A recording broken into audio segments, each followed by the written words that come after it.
Hello, my name is Ben Klukaszewski, and I watched the public lecture video of a debate on whether we live in a simulation or not.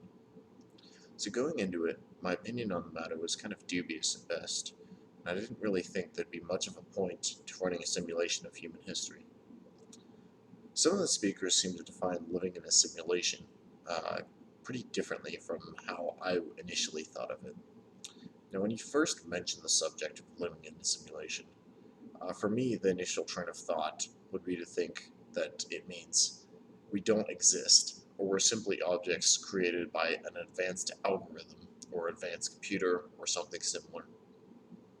However, some of the speakers took the stance of living in a simulation as how we experience the world, and how influenced the state of it is by the time it reaches us. Now, I'm not sure I'd agree with that definition of a simulation, though I do concede that the point stands.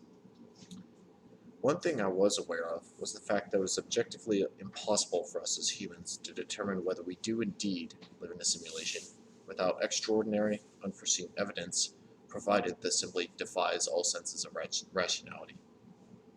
Even then, I'm not sure it'd be possible to accept that as evidence.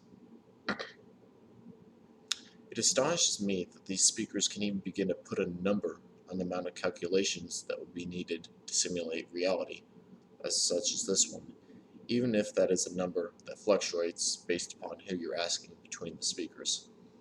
One of them was quoted as saying it would need at least 10 to the power of 39 orders of magnitude of calculations per second required to run a simulation of human history.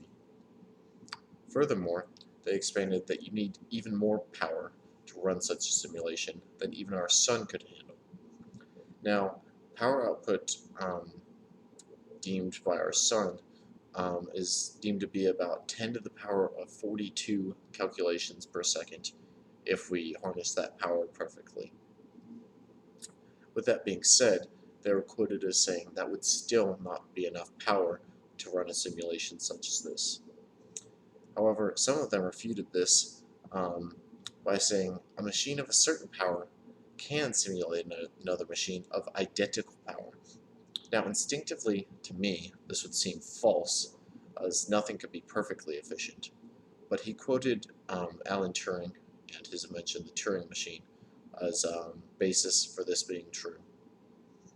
One thing I do wonder is that if the power draw required to run such simulations is a number that we can achieve at this point, or theoretically achieve it in the future, or if this is an ideal, perfect number.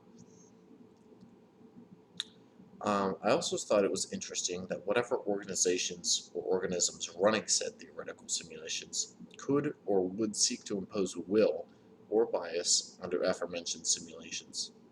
In my head, if one decided to run a simulation, it would be pure, and I never thought that perhaps if we are in a simulation, that we could be, say, predisposed to think or act in a certain way. Now, while this lecture didn't directly relate to my field of study, which is mechanical engineering, I am taking several computer science courses, so it would be a fairly easy transition. And while I didn't immediately follow up on the topic after the lecture, I am still interested in topics like this, and do come across articles and news pieces concerning subjects like this from time to time.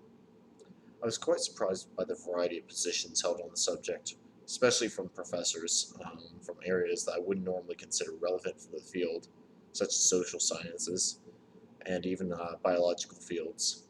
But in summary, I enjoyed the lecture. I thought it was quite informative, and thank you for watching my. Sorry.